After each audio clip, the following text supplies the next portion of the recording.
yookaan nan qaban jedhu yookaan hin qabun jedhu miliyoon dirribaa godaanaatti ba'uufan amma miliyoon dirribaa of ajjeesa utuu hin ta'in ansa namni sobii of ajjeesan jedhani ofiin ajjeesan ofiin soban oo namni qaa godhee lafa na buuse naa buusu godaanaa irratti ba'uufan amma bakka miliyooniin yeroo inni karaa dura ciisu argitu hundi keessanii naa galatooma waaqayyo si eebbisitu nama jaalala nama kabaja gaafachuun barbaadu. Wayyee. Waasi gaafachuun barbaade qarshiin siif walitti qabame qarshii miiliyoona tokko tuqaa 5 akka jedhudha odeeffannoon jiru. Miliyoonni tokko tuqaa 5 si qaqqabeera. Akkaawuntii irra galeera waan jedhu barreeffamni garaagaraa na ergamaa ture. Ijoolleen kiristaanaa hedduun na ergaa turanii. Miliyoona tokko tuqaa 5 maallaqa Itoophiyaatti walitti qabamee jedhan. Odeeffannoon kun akkami? Si qaqqabeeraa maallaqni kun?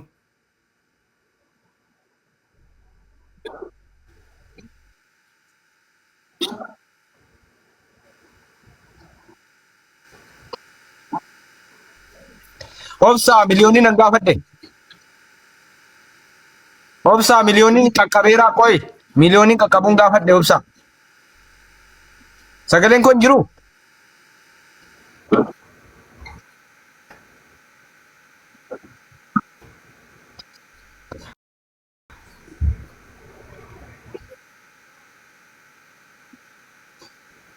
Dani ijjigaayyoon nutu dhufte gaariidha. Isheetti sheeritti naa godhannaan isheen na waamte nan dhufe bo'aa ture already argitanitti viidiyoo wariillee Abu Muwaaz hojjeteera. Viidiyoo sanarratti bo'aa ture taa'e natti dubbate na wajjin gatii guddaa kaffalee jedhee bo'aa ture. Viidiyoon isaa jira dhugaa dubbachuudhaaf viidiyoottan. Ani immoo ji'a sadiitti naannoof taaminaamin jedhee kanan isatti dubbadhe yoo viidiyoo fidee amma asirratti agarsiise. Kuno nama 3,000 keessatti nan qaxxaama. Isa maayinni beektaa gaafati waa'ee isaanitti waliin galle maqaa hadheessuu fiiganii ka'u bakka. Amala kanaa qabu baay'ise. Namni tokko ila amma kanaan dura sargitanii. Kun akkasii gara yaadaatti deebina gaa. Gara yaadaatti deebina. Awwaleetti sofiraa deebitee waan ta'eef amma gara yaadaatti deebina. Tokkoffaa garee maallaqa sassaabbii keessaa riboomna godhanii jetti miliyoonii waa'ee maallaqa miliyoon sana. Eenyutu riboomsi godhe ibsaa? Koree wayii qondaa'ee waasaappiitiin akka gallu godhame ani keessan turre gaafa wal ga'anii walii bilbilanii naaf hin bilbilanii maaliin jedhanii waasaappii isaa yoontinii ta'e iskiriinshoot godhee kaa'asir rakkoon hin jiru. Ergasii birrii ergamu baasii galii galee hundumaa natti himi. Eenyutu garicha keessa jira? Garichatti keessaa baafamte sana keessa hooggansi isaa yookaan kan fuudhee deemaa ture jechuun namni tokko jajjabaatee fuudhee deema keessatti dubbatee nama kakaasaa eenyudha dura bu'ummaan kan keessatti admiinii jechuudha. Admiiniin garee wangeelaa fi karaa akkaawuntii irratti ba'e karaa kolleejjii wayiidha. Obsaan dhufee ragachuu dandeessu isatu liid godhaa ture obsaa. Okay, Fadil ko si deebisaa qoyal tokko ishii obsaan galchaa habibi. Okay, obsaa ol galchaa obsaa ol galchaa al tokko ilaa wannan si gaafadhe siif galu achi keessatti namni dura bu'ummaan akkas jedhee ibsa kennaa ture eenyudha guruupii ammatti keessa jirtu sanatti. Obsaa. Isammaa okay obsaa ol galeera thank you galatoo. Yeroo ati guruupicha keessaa baatu maallaqni meeqa ga'eera? Hin barre maallaquma galee iyyuu hin argine ani. Ammam akka galee ammam akka ba'e nagar. Koreedhaan turre ati akkamitti baruu wallaalte? Dura koree keessa utuma keessa hirtuu dhiiba. Elaa yeroo koree sana ijaaramnee waasaappiitiin ijaaramee akka dubbatamuuf ta'e ol gallee haasa'aa turre mari'achaa turre. Birriin galu sun hundumtuu karaa kolleejjii ta'ee akkaawuntii sanarratti kan inni galaa ture. Isaa booddee meeqa akka galee meeqa akka ba'ee natti himanii hin galle ani ergasii jechuudha. Inviteeshiniin naan ergamne dura dawwalameeti kan isaanii walitti qabamne haasofnu. Sababni sii kaame remove godhamuudhaaf maali? Akkuma amma waliin dubbate gara saadha. Bakka akkasuma bakka already yaada isaan ignore godhu tokko yoo intinii ta'e. Tokkummaa. Tokkee. Naa'obsii remove godhamee reedhee yaada kennate waan ta'eef naa'obsaati. Namni guruupii keessa hin jiru. Guruupii keessa hin jiruudha. Maanatu kiree godhe guruupii. Ragaa fidachuu danda'a. Ragaa gaafanna waan ta'eef rakkoon qabu. Ragaa naa baasis. Ragaa naa fidi. Gaafadhu ragaa. ati gruppii miliyoonii jedhan jette inna sana maal miliyoonii maallaqa funaanaa jiru hundinuu gruppii miliyoon miti ree akkamitti addatti siin gruppii miliyoon jedhu ree jarri hundinuu gruppii miliyoonii maallaqa funaanaa jiru. Al tokko bu'ee maqaa korichaa screenshot godhee asirra kaa'u WhatsAppii. Uffaatee fiddaman ragaa asirratti uummataaf iskiriinii. Hin danda'ama rakkoon qabu. Sagalee keessatti qabdaa yeroo keessa galtee ati keessa jirtutti. Sagaleen obsaallee jira. Bakka itti riimoota sana sawwarattee taa'e mul'isa waan ta'eef. Obsa waan tokko si gaafadha akka kiristiyaana tokkotti because ati geggeessaa kolleejjii tokkodha. Giruppii sanatti gallee giruppiin teenyee mari'anneerraa waaqayyoon natti waaqessitu sitti hafaradu ani keessan turre. Dhaggeeffadhu. Eebbifami haadha gaarii qajeelaa gaafatee koreen marii jalqabaa isa waamnee mari'anneerraa koreen maallaqa funaanuu garuu giruppiin isaa gara biraadha. Isinii baasuu hin danda'amu asirratti oonlaayiniidha waan ta'eef ofiishaalee funaannee uummata irratti funaannee uummata irratti waan ibsuu dandeenyu nuun dhibnu kun. Maaliif koreen marii jalqaba irratti guyyaa 2 waamee aadiin itti godhe jira natti itti dabalee haadkoolidha. Garuu koreen ijaaramu jennaan koree maallaqaa immoo koree biraatti ijaarame isa kana keessa jalqabumayyuu hin gallee inni kan jechaa jiru isa jalqabaa irratti waamicha eeggatee dhabeeti malee koreen dhaabbata baajata funaane adda adda ibsaa akkasitti wadhadhu yoo barbaadde immoo amma sitti baasuu hin danda'a guruupii lachuu. Obsa akkatitti na hubattu tokko qoy waajii al tokko akkatitti na hubachuu qabdu tokkoffaa birriin kun hatameera birriin kun akkas ta'eera maal jechaa hin jiru because waan ani hin argine hin dubbadhu an tajaajilaa waan an ta'eef garuu waan ati dura walitti nu qabdee invitationiin nu ergamee keessa galle sun. Ibsa. Inni jalqabaa garee mariiti. Maalidha gareen inni jalqabaa sun maqaansaa maaliif walitti qabame? Jalqaba maal goona waan jedhuuf walitti hin qabne tokko. Malee ankoree birrii sassaabamuu sanaa miti jechuudha. Kan birrii miti. Eeyyeen miti. Tole kunoo kanuma kan hin beeku tokkummaa. No. Kanuma kan hin beeku laa. Gaaffii tokkitti si gaafadhee sirraa xumuradhee waajillee dabaree kenna. Akkati yaadutti maallaqni kun waliin dhaameera moo akka yaada sammuu keetiitti fakkeenyaaf wal dhibbeen uumameera koree isa kaan keessaa isa baafamteetta maallaqni funaaname kun wal dhayeera jetteen shakkii qabdaa akka keetti ibsa jechuun noormaal ta'u isa beektu sana miti ilma namaa waan taateef waa hin xiinxaltaa akka shakkiitti isin ilaalta akka ilma namaatti si gaaffee kana jechuudha. Ani already waan tokko kaasaa ture guyyaa awwaleeni. Maal kaasee yotte namoonni waadaa galanii hundumti isaanii hin galchine waan ta'eef sobduu taaneerraa jechaa ture. Akka sanaatti yoo furanne already dhugaa ta'uu danda'a. Garuu immoo akkuma nama asirra taa'ee dhaggeeffataa turretti akka waadaatti yoo ta'e akka namoonni waadaa galanitti yoo ta'e birriin achi mucaa kanaaf ergame ga'aa miti akka waadaatti yoo ta'e. Garuu immoo waan akka namaa tokkotti istimeet godhu yoo jiraate namni waadaa galee hundumtuu birrii sana hin galchine taanaan dhuguma immoo amma sila obboleettiin tokko $200 waadaa galeen mana korratti gubannaa wayiitu ta'e Beeruutiin jira abiddi wayii keessaa booda aniyyuu waan waadaa gale sana keessaa birrii gimmaasha hin galchine jette.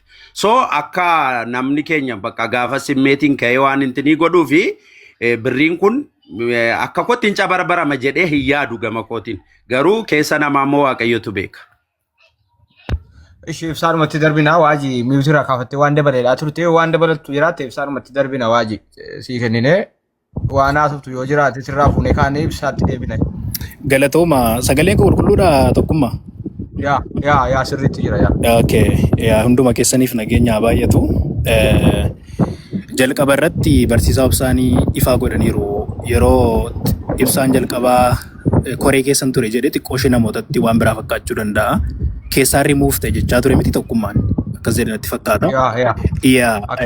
Eeyyeen kan jalqaba buleessi keenya ibsaan nu waliin ture ariitiidhaan maal goona waan jedhu irratti malee koree warra qarshii walitti qabanii keessa hin turre takkaayuu isa keessan seenne buleessi keenya ibsaan.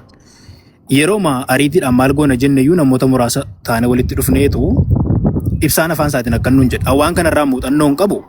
Isin hundi warri muuxannoo qabdanii nama gargaarsuu dandeessanii akka garee wangeelaatti itti deemaa nuun jedhee sokke. Yoon doggoree ibsaan obboleessa kootiin asirreeffachuu danda'a. Garee sana keessaa murimuuf na godha yoo jedhu garee sanatti erga gaafasitti deebine cikeetti waan tokko dubbanne tokkummaa. Kun dhugaadha. Garee maal jennee ariitii walitti qabne sana keessatti deebine waan tokko yoo waliin hin dubbanne maal goonire akka garee wangeelaatti koree waan jiruuf walitti dhufneetu waan goon ariitiidhaan goonee keessaa baane malee an akka kota obboleessa koo ibsaa'e jibba sirraan qabu nama tokko keessan irraa jibban qabu garuu achi keessaa rimuuf na godhaniiru yoo jedhe inni koree qarshii walitti qabamu keessa takkaayyuu hin seenne achi keessas hin turre rimuuf na goota yoo jedhe immoo rimuuf guyyaatti godhame sana fidachuu danda'a garee masal qabaarraayyuu amma kun baay'ee barbaachisaadha jedhee yaaduun akka kootti. Obboleessi koo awwaleedhaa fi ibsaanis obbolummaa walitti qabu waan tokko tokko irratti ariitiidhaan miira keessa galee walitti dubbachuu hin jiru hundi keenya iyyuu garuu ammoo haala laallachuun murteessaadha. Egaa erga haqa namaa dubbachuudha ta'e tokkee koo haqa namaa dubbachuudha akka hawaasaatti miidiyaa hawaasaatiin dubbannaa erga jedhamee fakkeenyaa fi akka miliyoon mana hidhaatiin baaneef mana kee kanatti nama 3,000 irratti qarshii gara 500,000 walitti qabamee ture. Mucaan mana hidhaa dhubeera qarshiin sun eessa dhaqe? Dhaggeeffadhaa qaba maaliif? Yaada jira. Dhaggeeffadhu qaba. Nan deebisaa fi obsaan. Qaban. No. Waa'ee garee shaadaa maal sadatti? Waa'ee garee shaadaa haasaa. Wayyaa maqaan kaasne Nan deebisaa fi waan deebisu. Ahmad qoy. Natu deebisaa.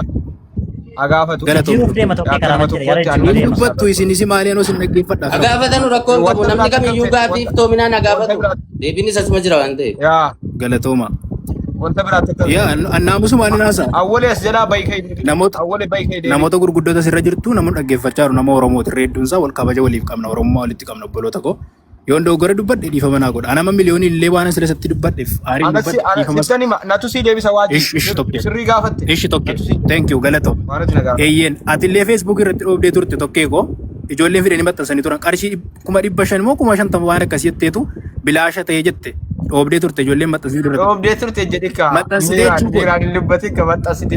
Yaa nu biratti maxxansitee jechuu kooti poostii jedhamu Ingiliffaa maxxansitee turte. Awwalee as jalaa baay'ee. Tokko kana lammaffaa ijoollee gara shaadaatti dhuftee mana ijaarra jedhame yoo xiqqate qarshii miliyoona 5 wayitu walitti qabamee faraan gabaasee ture ijoolleen manni bitamee lafa Isatti deebina gaadha amma akka galatoo waan xumurre waan amma fuullee tokkee kun xumurre qoy sekeendii 5 qofa sekeendii 5 qofa waan si deebisa sekeendii 5 qofa akka waa wal dhabsiifne Adeemsa nuu sirreessaa. gaaffiin jalqabaa sirrii Tokkummaa namni jalqaba gaaffii gaafatame waajiin warra gaafatamu keessaati. Gaaffii isa irratti kan irraa of qulqulleessee ka'ee kan warra waa'ee musliimaa gaafatu.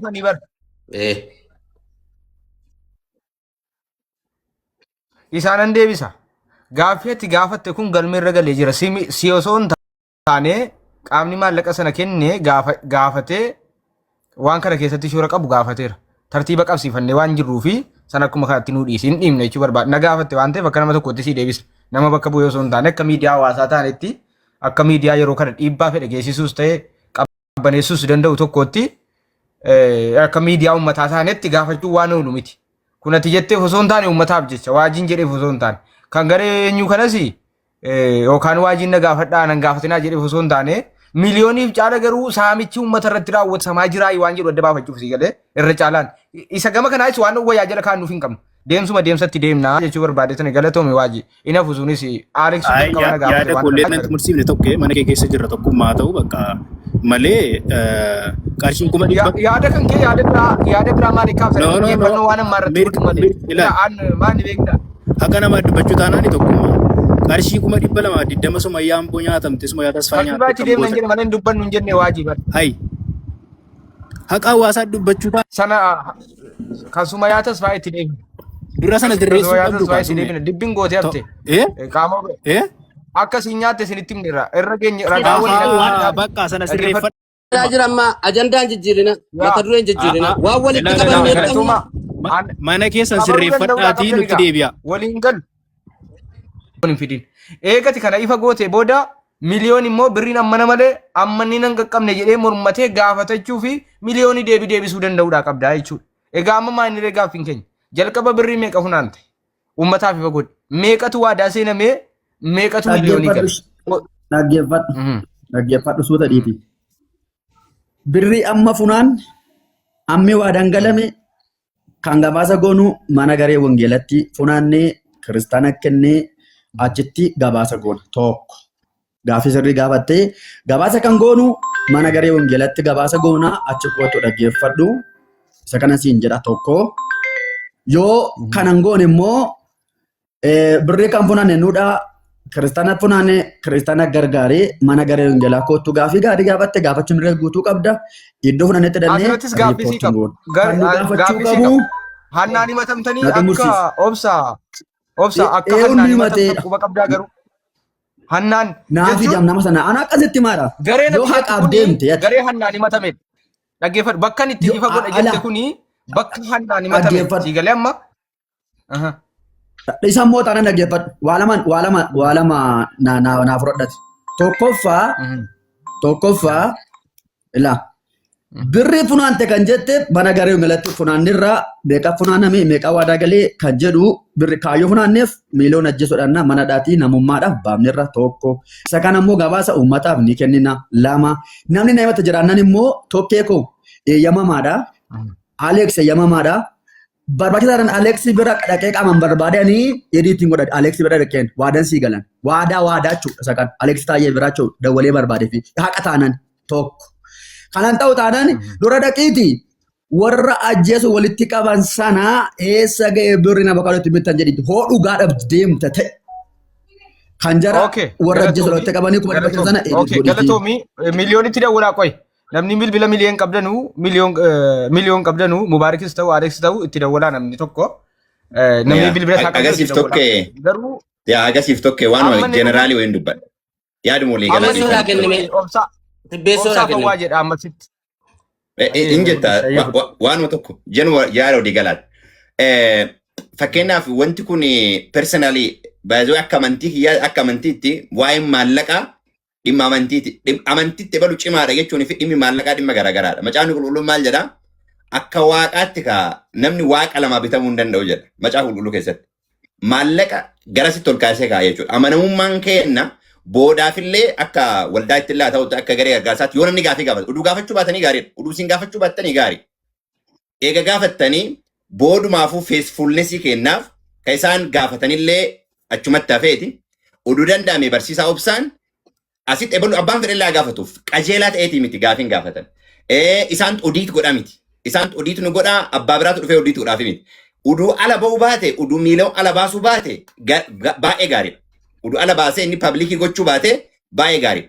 Eega paablik godhee waan kana boodumaafu maqaa kennayyuu qulqulleessuudhaaf maqaa wangeela lallabamullee qulqulleessuudhaaf uduu wanti kun kiliir ta'e yoo danda'ame ta'e isaaniif jedhameeti miti baay'ee jalaa koomintii tokko argaa ture. Waa'ee tokkummaatiif miti waa'ee Aleksiitiif miti.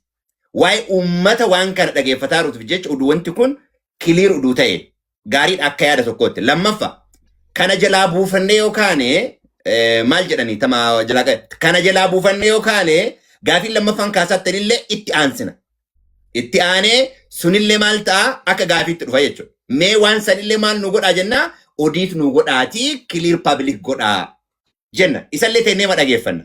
Achiin booddee kamtu sirriidha kamtu sirrii miti wanti jedhu ifa waan ba'uufi baay'ee asumaan itti bilbilaattanii fi dhiifama. Waaqayyo yeroo tokko wantoonni tokkotu disturbansi yeroo ta'anii hamaa qofaafi miti gaarummaafillee waan dhugaa wayii baasuu waan barbaaduuf waan qara maqaan badaaru wayii baasuu waan barbaaduuf wantoonni akka ta'an eeyyama. Akka macaafa qulqulluutti waaqatu waan godhaa uduun taane uduun hin eeyyamne homaan taane. Kanaaf ta'iitii waan qulqullaa'u barbaadutu jiraafuu waan ta'eef nu keessa qofaafi miti baay'ee kabiraallee garasiillee waan qulqulleessu jirutu jira waan ta'eef waa'eef wanti kun ka'e let we try all our best. Clear kana goonu gaafii lammaffaa mukaan uduu hiriira qabsiifne jedha akka yaadaatti. Thank you. nama naannoo amma bakka yaada tibbeessoon fudhadheera tolee yaada gaarii kaasa tibbeessoon uummata biraatiif kiriil gochuudhaa fi meeqa galee meeqa beekan jedhu yaada gaariidha kun isa kana qajeeladha. Maaliif warra biraa barsiisuudhaa fi birrii maqaa walitti qabne hin nyaanne hojii oolchineerra. Kanaaf gabaasa guutuu yoo barbaadde immoo walitti qabeen miiliyoon iddoo jirutti siin gabaasaa yeroo naa kenni boordii wajjin jechuudha. Haqa isaati waan ta'eef guyyaa naa kennu tokkuma. Haqa waan ta'eef nu dhageessanii barbaannaa waan barbaadan isiniin fidaa boordii koree walitti qabee waadaan sii galu. Miiliyoon walitti fidee ammana waadaa galee ammanatu ba'ee kanoota kan jedhu haqa isaa siin dhiyeessaatii yeroo naa kennu. Yoomitti barbaadde. Ila kun waliinu galchalaa tokkummaa dhageesseetta miti. Tibbeessoon baay'ee tibbeessoon nan dhagaa galatoomi yaada bilchaataa nama kanarraa barbaadna nama dursu. dursaa hawaasa tokko garee tokko ta'e namni akkasitti Kana isaa dhageessedha amma gaafin koo. Ragaa baasitii gaafadhu. Kan isin odeeffannoo fudhee an odeeffannoo fudheen gaafadhe miliyoon natti himanne odeeffannoo garee keessan keessaa namoonni icciitiin dabarsanii naa kennanidha. Abaluu jechuun barbaadu qarshiin miiliyoona tokko tuqaa shan qarshiin Itoophiyaa akka sassaabame odeeffannootu jira. Miliyoon qarshiin miiliyoona tokko tuqaa shan maallaqni Itoophiyaa wanti si qaqqabe jiraayi. Qoy nan dubbadha shi qoyyaa.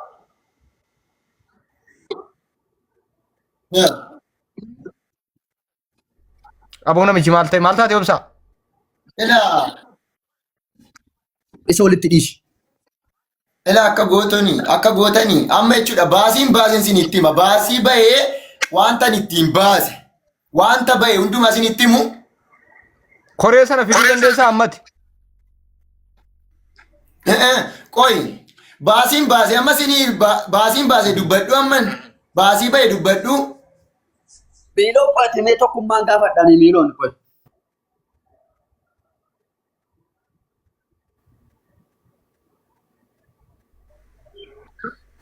Editu